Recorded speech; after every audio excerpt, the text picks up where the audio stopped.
अस्सलाम वालेकुम व्यूवर्स, कैसे हैं आप सब। उम्मीद करती हूँ कि आप सब खैरियत से होंगे।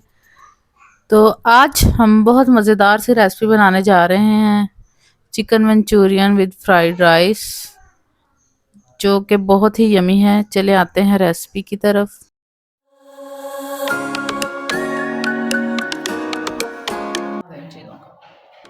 इस रेसिपी में मुझे जो जो चीज़ें चाहिए वो मैं आपको आगे चल के बताती हूँ। सबसे पहले हम बनाएंगे राइस। चले आते हैं राइस की तरफ। सबसे पहले हम देगची में डालेंगे 5 चम्मच के करीब ऑयल, और इसके अंदर जो हमने अपनी वेजिटेबल्स काटी हुई हैं वो डाल देंगे। क्यूब्स की शेप की काटी हैं मैंने। इसके अंदर डालेंगे बंद गोभी, अपने हिसाब से डाल लें, जितनी भी आपको अच्छी लगती है, कम ज़्यादा आप कर सकते हैं। इसके बाद हम डालेंगे शिमला मिर्च कटी हुई, और इसके बाद हम डालेंगे गाजर, और मैंने हरी मिर्चें काटी हैं वो डालेंगे इसके अंदर। हरी मिर्चों से भी टेस्ट बहुत अच्छा आता है।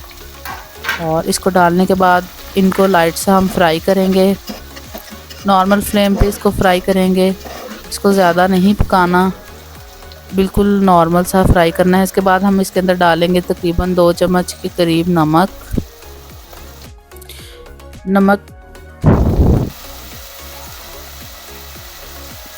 फिर इसके अंदर हम डालेंगे काली मिर्च 1 टेबल स्पून, और इसके बाद हम इसको कर लेंगे अच्छे तरीके से फ्राई करेंगे इसको अच्छे तरीके से मिक्स करेंगे। मिक्स करने के साथ साथ इसके अंदर अब हम डाल देंगे जो हमने अपने राइस बॉयल किए हुए हैं। मैंने ये तकरीबन 1.5 गिलास चावल बॉयल किए थे जो मैं इसके अंदर डाल रही हूँ। इसको डालने के बाद अच्छे तरीके से राइस को हम अच्छे तरीके से मिक्स करने के बाद इसके अंदर 5 टेबल स्पून के करीब हम डालेंगे सोया सॉस भी डालने के बाद हम इसको करेंगे अच्छी तरीके से मिक्स करने के बाद मुझे थोड़ी सी काली मिर्च कम लगी थी तो मैंने इसके अंदर डाल दी। मुझे थोड़े स्पाइसी अच्छे लगते हैं, आपकी मर्ज़ी है, आप डालना चाहें तो डाल लें। तो इसके बाद हम इसको लगा देंगे 15 मिनट के लिए दम।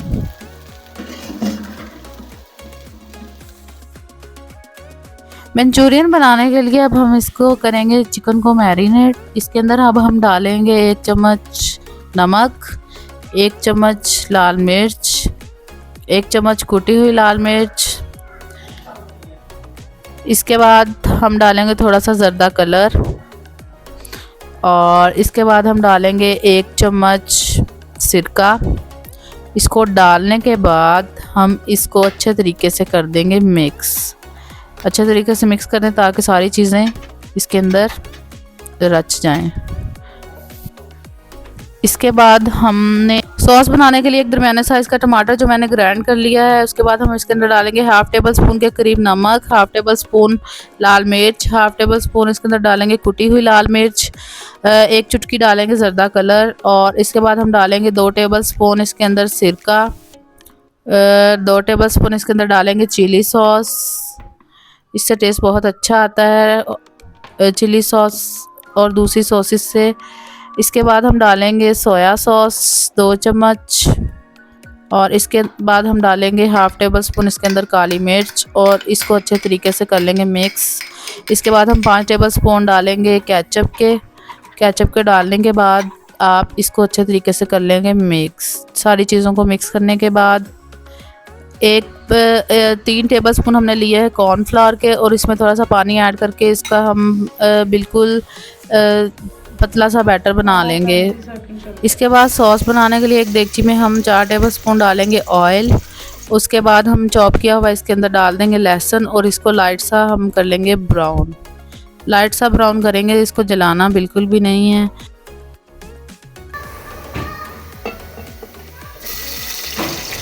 इसके बाद हमने इसके अंदर मैरिनेट किया हुआ चिकन डाल देना है, और इसको डालने के बाद अच्छे तरीके से इसको भून लेना है। इसको थोड़ा सा 10 मिनट के लिए इसको कवर भी करके रख दें आप, ताकि ये अच्छे तरीके से फ्राई हो जाए और ये जो चिकन है वो गल जाए। 15 मिनट के बाद मेरा चिकन रेडी हो गया। इसके बाद मैंने इसके अंदर जो क्यूब्स काटी हैं, वेजिटेबल्स क्यूब्स की शेप में काटी हैं, वो डाल दी हैं, इसके अंदर ऐड कर दिए हैं। इनको भी बस लाइट सा फ्राई कर लेना है साथ ही। अब इसके अंदर जो हमने अपनी सारी सॉस बनाई थी वो डाल देनी है। सॉस को डालने के बाद इसको अच्छी तरीके से मिक्स करना है। जब ये मिक्स हो जाए तो उसके बाद आपने इसके अंदर आपने एक छोटा बाउल पानी का डाल देना है और इसको थोड़ा सा तेज़ आंच करके पकाना है। ये पक चुका है तकरीबन। फिर इसके अंदर हमने जो कॉर्नफ्लोर का बनाया था मिक्सचर वो इसके अंदर हमने डाल देना है और इसको डाल के तेज़ आंच करके इसको अच्छे तरीके से ना हिलाते जाना है और पकाते जाना है। ये गाढ़ा होता जाएगा, ये रेड। इसके बाद हमने ये राइस दम से उतार लिए हैं। ये बहुत अच्छा, कलर भी बहुत अच्छा आया है और ये तकरीबन माशाल्लाह पक भी चुके हैं। इसको अच्छे तरीके से मिक्स कर लेंगे। ये है इसकी फ़ाइनल लुक, मज़ेदार, सुपर टेस्टी। अपना बहुत सारा ख्याल रखें और इस रेसिपी को फॉलो करें। थैंक यू, अल्लाह हाफिज़।